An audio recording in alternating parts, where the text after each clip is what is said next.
Press conference में जब उन्होंने कश्मीर का ज़िक्र किया तो उन्होंने कहा कि जी हम जब भी हम कश्मीर का ज़िक्र करते हैं तो हमारे जो फ्रेंड्स हैं वो हमसे नाराज़ हो जाते। तो फिर ये भी हमें नज़र आना चाहिए था कि जो आईएमएफ का एग्रीमेंट, स्टाफ लेवल एग्रीमेंट भी नहीं हो पा रहा। एक 1.1 या 2 बिलियन के लिए हम बिल्कुल भिखारी से बन गए हैं। पाकिस्तान का जो इस वक्त इकनॉमिक इश्यूज़ हैं तो भारत को कतन कोई हेल्प पाकिस्तान की नहीं करनी चाहिए। तो हम दुनिया का भारत पे कोई प्रेशर बिल्ड कर नहीं सकते। हम पाकिस्तान के साथ बिल्कुल नहीं रहना पसंद करते, नहीं रहना पसंद करते। हम तो मार गए, हम तो खुदा की कसम इस हालात में पहुंच के हम मोदी का नारा लगाएंगे।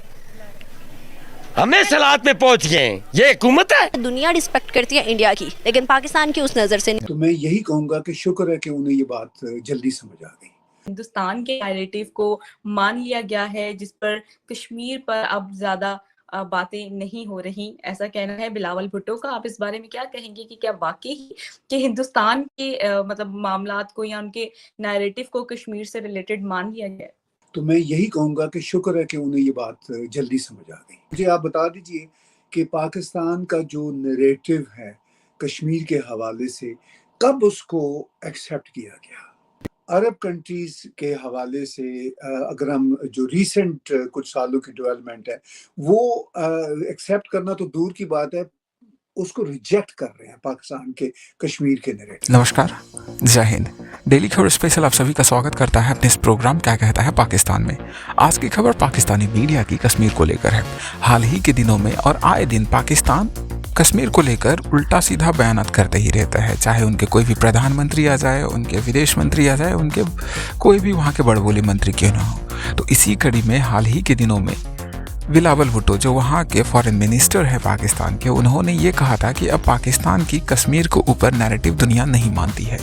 तो इसी को लेकर वो टॉपिक पे वो चर्च कर रहे हैं। बाद बाकी आपको पता होगा जिस प्रकार से उनको भारतीय ने ये कहा है कि आपकी नैरेटिव दुनिया ने मानी कब, और जाहिर सी बात है अच्छा हुआ आपके लिए कि आपको ये बात अकल में घुस गई, क्योंकि पहले से ही पूरी दुनिया को पता थी और आपको भी ये बात अब समझ में धीरे धीरे आ रही है, क्योंकि आपको ये बात कोई दुनिया मान नहीं रही है कश्मीर के ऊपर में। अगर आप बात करते हैं कश्मीर को लेकर, जिस प्रकार से अब्दुल बासित ने कहा है कि दुनिया मानती है, तो आप आपके दोस्त भी है, जितने भी आपके मुस्लिम बिरादर दोस्त हैं वो भी अब आपसे बुरे हो जाते हैं। मतलब उनको लगता है कि भारत को बुरा ना लग जाए, इस बात से परेशान हो जाते हैं, आपसे मतलब रखने की कोशिश नहीं करते हैं। तो इन्हीं को लेकर पाकिस्तान की आप समझ सकते हैं पाकिस्तान की डिप्लोमेटिकली कंडीशंस कितनी ख़राब और जर्जर हो चुकी है। इकोनॉमिक तो उनकी बर्बाद थी ही।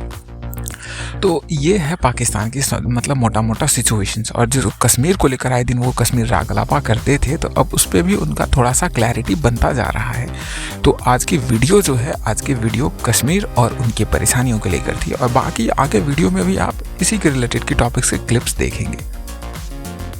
हिंदुस्तान के नैरेटिव को मान लिया गया है, जिस पर कश्मीर पर अब ज्यादा बातें नहीं हो रही, ऐसा कहना है बिलावल भुट्टो का। आप इस बारे में क्या कहेंगे कि क्या वाकई ही कि हिंदुस्तान के मतलब मामलात को या उनके नैरेटिव को कश्मीर से रिलेटेड मान लिया गया? तो मैं यही कहूंगा कि शुक्र है कि उन्हें ये बात जल्दी समझ आ गई। और ये बात वो है कि जो आज के हवाले से नहीं है। मुझे आप बता दीजिए कि पाकिस्तान का जो नैरेटिव है कश्मीर के हवाले से कब उसको एक्सेप्ट किया गया। यूएनओ ने भी कभी उसको एक्सेप्ट तो नहीं किया, सिर्फ एक करारदार थी जिसका पाकिस्तानी जिक्र करते हैं, वो एक सर्दखाने में डाल दी कि लो जी ये पड़ी हुई है करारदार, मगर एक्सेप्ट तो नहीं किया था ना। अच्छा, इसी तरह अरब कंट्रीज के हवाले से अगर हम जो रीसेंट कुछ सालों की डेवलपमेंट है वो एक्सेप्ट करना तो दूर की बात है, उसको रिजेक्ट कर रहे हैं पाकिस्तान के कश्मीर के नैरेटिव को। लेकिन अगर आप माजी पे भी नजर दौड़ाएं तो ओआईसी की पॉलिटिकल ट्वीट्स के अलावा या स्टेटमेंट्स के अलावा कब उन्होंने दिल से तस्लीम किया है कि ये जो कश्मीर का मसला है ये को पाकिस्तान का मसला है।